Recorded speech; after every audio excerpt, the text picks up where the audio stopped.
그럼 먼저 핵심 이슈의 궁금증 풀어보는 ETY 시작합니다.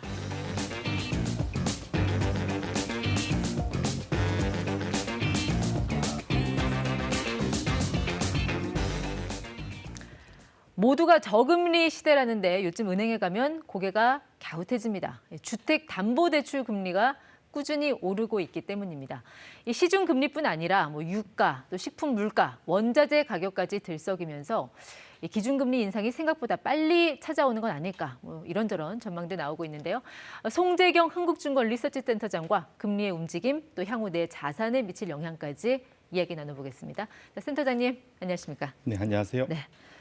요즘 보면 물가도 오르고 시중금리도 올라간다고 하고 이런저런 생각이 많아지네요. 네. 예, 아무래도 걱정이 좀 많아지실 텐데요. 그 걱정이 커지고 높아지는 만큼 우리 월급도 같이 좀 올라가면 좋을 텐데 좀 그거는 만만치 않은 것 같습니다. 네. 근데 아무튼 이 금리란 게 결국 돈의 가격이고 돈의 값이고 돈의 값이 아까 말씀 주신 대로 많은 우리 일상생활에 크고 작게 많은 영향을 미치기 때문에 네. 꼭 어렵지만 꼭 열심히 좀 잘 살펴봐야 될 지표다 이렇게 말씀드리겠습니다. 잘 살펴보니까 지난해 5월 이후에 이제 기준금리는 0.5%로 고정이 돼 있어요. 사실상 제로 금리인데 은행에 가보면 대출 금리 같은 거는 8월 이후, 지난해 8월 이후부터 꾸준히 오르고 있거든요. 네. 자, 왜 이런 현상이 나타난다고 보세요? 일단 한국이 좀 더 빨리 먼저 미국보다 좀 움직이게 됐는데 가장 큰 이유는 네. 이제 중국과 한국이 코로나 방역이 잘 되면서 경기 회복이 빨리 올라왔죠. 네. 그래서 작년 8월 이후부터는 한국의 수출,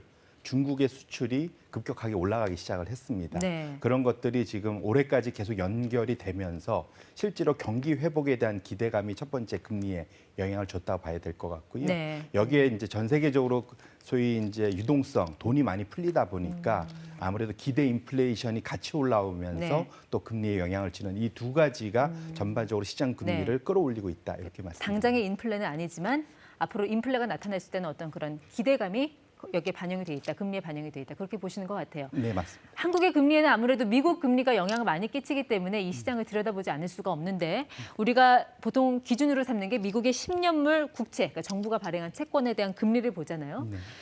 미국 국채 금리를 봐도 그래프만 봐도 최근에 거의 코로나 이전 수준을 회복하고 있어요. 네. 네, 어떤 기대감이 반영됐다고 보시나요? 예, 이제 그 전으로 보시면 이제 코로나가 발생했던 작년 3월 네. 그때 극심하게 이제 시장이 흔들리면서 금리가 지금 0.5%대, 사실 당일날은 0.3%대까지 빠졌었습니다. 네.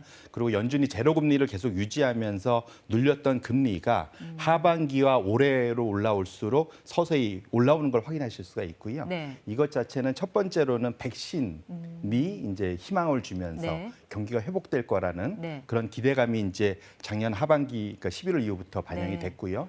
올해 들어와서는 인플레이션 우려, 인플레이션 기대감이 반영되면서 본격적으로 지금 올라와서 거의 작년 코로나 이전 수준까지 도달하는 수준까지 올라와 있다 네. 이렇게 그래서 말씀드립니다. 이제 백신 접종 효과가 나타나고 하면 앞으로 그런 기대감 때문에 더 오를 수도 있겠네요. 한 어느 정도까지 오를 걸로 보세요? 예, 지금 시장에서는 올해 연초만 해도 올해 연말 미국의 10년물 금리가 1.5% 정도 될 거다 네. 봤었는데요.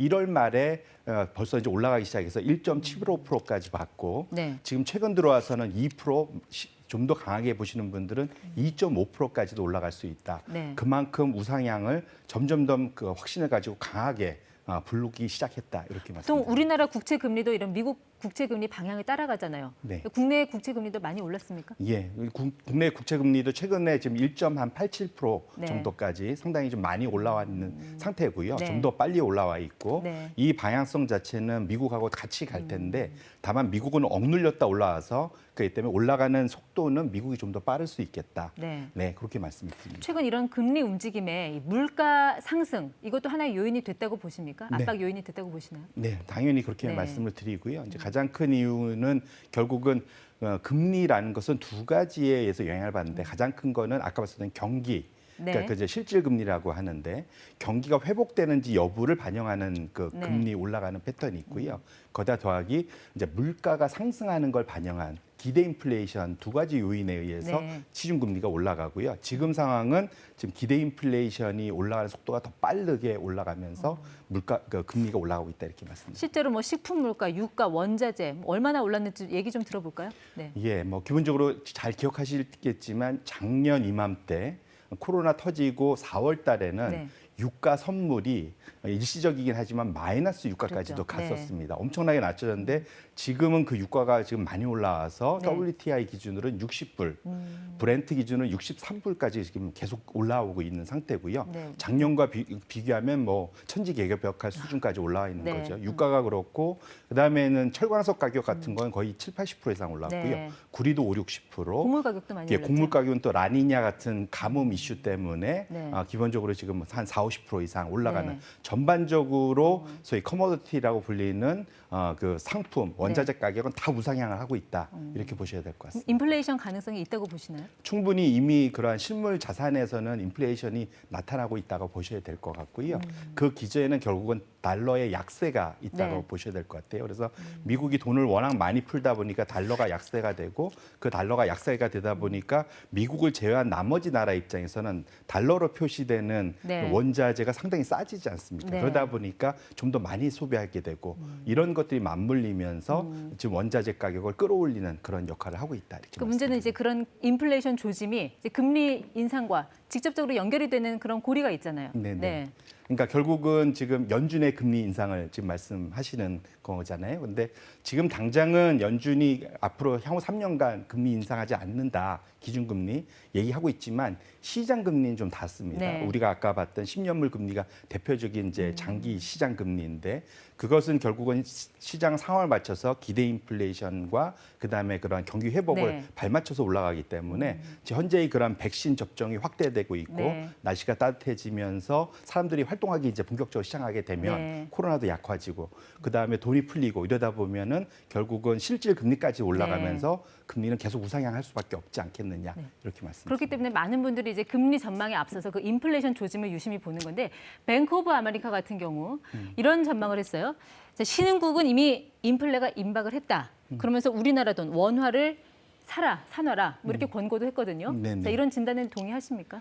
일정 부분은 동의할 수 있다고 말씀드리고요. 이제 가장 큰 거는 이제 신흥국 안에 좀 위안화하고 원화는 결국 중국과 한국입니다. 결국 한국과 그 중국 같은 경우는 다른 나라들이 지금 인플레 상황, 경기 회복 상황을 네. 겪으면서 수입을 많이 하다 보니까 수출이 잘 되면서 네. 강세 보이니까 됐고요. 그다음에 러시아나 브라질 같은 소위 수출 강국 그런 원자재 수출 강국들 입장에서는 인플레가 또 도움이 되는 네. 이런 이중 효과가 나타납니다. 결국 이제 인플레가 나타나고 또 금리가 오르면 투자자분들은 걱정이 되는 거죠. 아무래도 이제 금리 인상이 통상적으로 주식시장에는 악재잖아요. 네네. 그동안 주식이 왜 올랐다면 저금리 때문에라고 답을 해왔는데 자, 이제는 그런 답을 못하게 되는 상황이라면 좀 걱정이 된다는 거죠. 그 네. 인플레이션도 좀 두 가지로 나눠야 될 필요가 있고요. 착한 인플레이션이 있고 나쁜 인플레이션 네. 나는데 지금 상황은 2% 전후의 그런 착한 인플레이션 구간에 이제 진입한다라고 말씀을 드리는 거고요. 그렇게 되면 주식 시장은 좋습니다. 다만 채권 시장은 나빠집니다. 네. 채권은 가격이 빠지기 때문에 그래서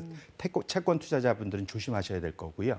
주식 시장이 좋다고 보시는 이유는 그러니까 주식 시장 상황에서는 경기 회복과 인플레이션이 같이 반영되면서 올라가는 네. 구간이거든요. 그렇게 놓고 보면 주도주, 업종이 달라집니다. 그래서 기존에는 성장주, 그다음에 업종으로는 기술주가 네. 좋았다면은 네. 테슬라 같은 네. 그런 데가 좋았다면 이후로는 지금 경기 민감형, 네. 결국 가치주, 결국 은행이나 소재나 산업재 네. 같은 이런 업종이 좀 더 각광을 받는 그런 식으로 바뀔 거다 이렇게 말씀드립니다. 부동산 지금 대출받고 계신 분들도 이제 금리 움직임에 굉장히 민감해하실 것 같아요. 네. 이런 분들 좀 부담을 최소화할 수 있는 방법 같은 게 있을까요? 지금 네. 당장? 통상 금리가 하락하는 시기에는 변동금리 대출 상품을 활용하시는 게 훨씬 더 도움이 되고요. 네. 금리가 상승한 기간에는 고정으로 장기 대출을 받으시는 게 좋습니다. 그래서 앞으로의 방향성은 인플레이션 때문에 올라가기 때문에 저는 고정 장기 대출로 갈아타셔라 꼭 네. 말씀드립니다. 네, 돈이 이제 좀 제값을 찾아가는 과정인 것 같은데 내 자산 관리 계획도 다시 한번 좀 점검해 볼 필요가 있을 것 같습니다. 지금까지 ETY 송재경 센터장 함께했습니다. 고맙습니다. 네, 고맙습니다.